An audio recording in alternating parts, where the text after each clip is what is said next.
Assalamualaikum warahmatullahi wabarakatuh.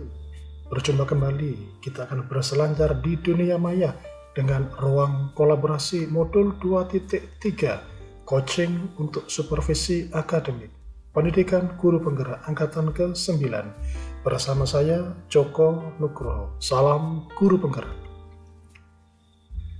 Dedication sheet kita persembahkan untuk fasilitator tercinta kita, Ibu Eni Yuliati, Magister Pendidikan. Juga dengan pengajar praktik kita yang selalu setia mendampingi dan juga dengan sabar, telaten dan ulet membersamai kita, yaitu Bu Musri, Sarjana Pendidikan. Coaching Supervisi Akademik. Coaching Practice. Yang berperan adalah Joko Nugroho sebagai coach dan Adhim Imtihana sebagai coachee. Tujuan pembelajaran khusus. CGP dapat membentuk komunitas praktisi dengan sesama CGP untuk berlatih melakukan praktik percakapan coaching dengan alur tirta. Apa itu alur tirta? T-nya adalah tujuan umum, I-nya adalah identifikasi masalah. R-nya adalah rencana aksi, TA-nya adalah tanggung jawab. Coaching praktis 1. Hari ini Bu Ima sebagai coachee dari TK Negeri Pembina berbagi kepada Pak Joko selaku coach terkait dengan kondisi kelasnya. Ada salah satu murid yang sangat aktif, namanya Naura. Karena keaktifannya itu, Naura seringkali mengganggu teman sekelasnya. Dari kasus ini, Bu Ima mencoba mencari solusi terbaiknya. Glosarium atau istilah-istilah penting pada pembahasan kali ini adalah yang pertama coach. Coach adalah pemberi manfaat dan pelaksana kegiatan coaching. Yang kedua, coachee, penerima kegiatan dan manfaat dari coaching.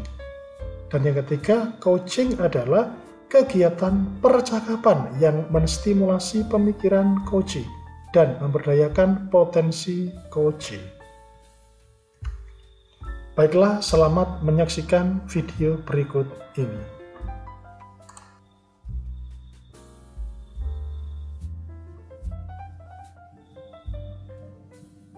Assalamualaikum Pak Joko. Waalaikumsalam Bu Ima, yang cantik, ada apa? Apakah Pak Joko punya waktu luang hari ini? Oh ada Bu Ima, kebetulan setelah istirahat pertama tadi saya tidak ada jam mengajar. Ada apa?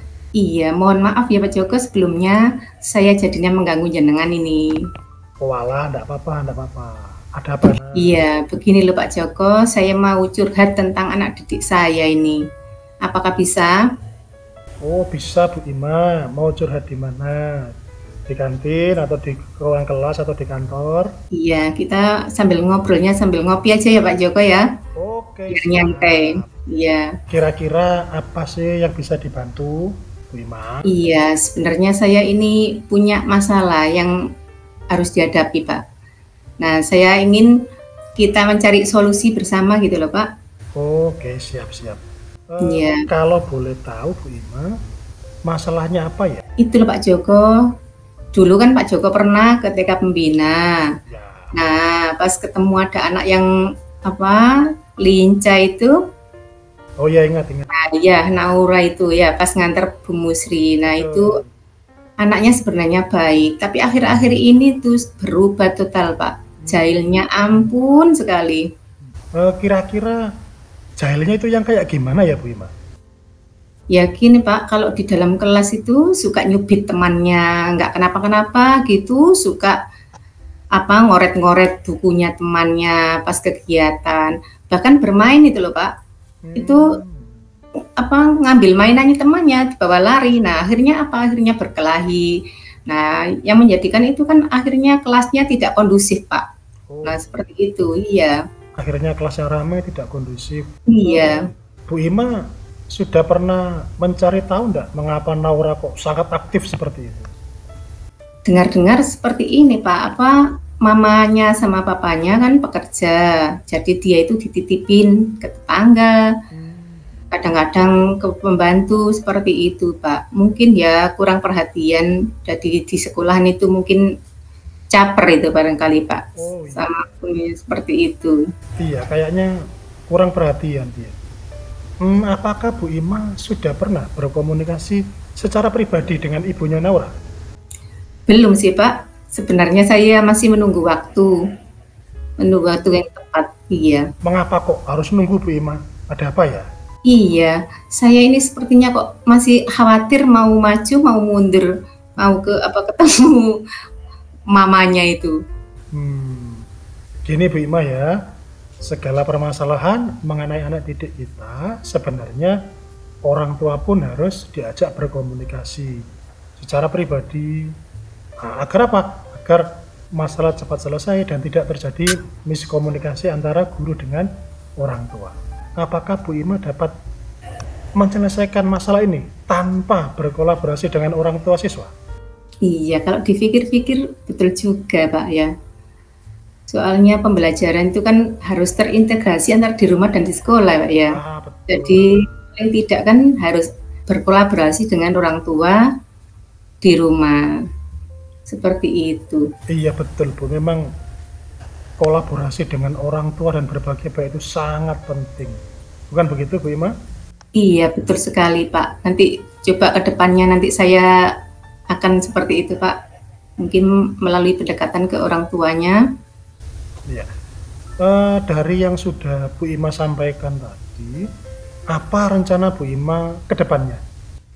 Iya, yang pertama tadi saya harus berani ya dari kekhawatiran saya untuk ke orang tuanya, komunikasi dengan orang tuanya, akhirnya saya harus ya secepatnya konfirmasi dengan orang tuanya. Seperti itu yang pertama. Kemudian yang kedua yaitu melakukan pendekatan secara personal terhadap anaknya tadi. Kemudian yang ketiga, saya akan menanamkan nilai-nilai kebajikan, yaitu melalui pembiasaan dan juga pembelajaran saya integrasikan gitu loh Pak, pembelajaran di dalam kelas. Bagus, sudah bagus itu Bu Ima. Terus ada hal lain enggak yang perlu dilakukan lagi? Sepertinya ya kolaborasi dengan teman sejawat itu juga dibutuhkan Pak. Betul betul. Kayaknya langkah-langkah yang Bu Ima lakukan tadi sudah betul ya, sudah bagus, sudah tepat sekali dan saya setuju dengan Bu Ima. Bagaimana Bu Ima? Perasaannya setelah menceritakan masalah ini, setelah kita berbagi? Iya Pak, alhamdulillah Pak, saya sekarang lebih apa ya, bisa berpikir jernih lagi ini. Tidak pusing, dari kemarin saya itu bingung Pak, mau ngapain, mau komunikasi dengan orang tuanya ya saya tuh khawatir seperti itu, jadi kurang tenang saya mengajarnya Pak. Oh begitu. Iya, alhamdulillah karena hari ini saya bisa sharing dengan Pak Joko, dapat solusi, alhamdulillah sekarang lebih lega dan terbuka. Iya, syukurlah Bu Ima kalau sudah merasa lega karena solusinya juga itu berasal dari Bu Ima sendiri. Ternyata Bu Ima ini orang yang brilian sekali. Begini Bu Ima, dalam mewujudkan hal-hal tersebut yang sudah direncanakan, kira-kira Bu Ima ini perlu bantuan enggak? Yang terpenting itu dukungan, yang pertama kan dukungan dari wali murid, itu pasti. Kemudian yang kedua dari teman sejawat. Karena apa? Karena di kelas itu kan banyak ruangan-ruangan, jadi kadang-kadang Naura itu lari ke sana kemari. Nah, khawatirnya pas di kelas yang lain Naura berbuat yang seperti tadi. Akhirnya biar guru yang lain juga mengingatkan Naura bahwa hal itu tidak bagus untuk dilakukan.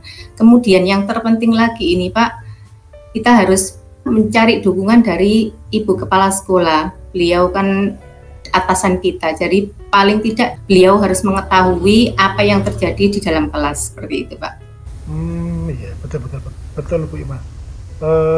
Ide-ide yang Bu Ima sampaikan tadi sudah sangat bagus sekali. Semoga permasalahan yang dihadapi Bu Ima bisa segera terselesaikan. Iya, amin ya Rabbal Alamin. Terima kasih Pak Joko atas waktunya hari ini. Saya berterima kasih banyak karena saya tahu Pak Joko ini sebenarnya sibuk, tapi menyempatkan diri untuk meluangkan waktu bersama saya. Terima kasih ya Pak Joko ya. Oke, Iya, sama-sama. saya pamit dulu. Oke, Bu Ima. Ya, Sama-sama. Assalamualaikum Pak Joko. Waalaikumsalam, Bu Ima.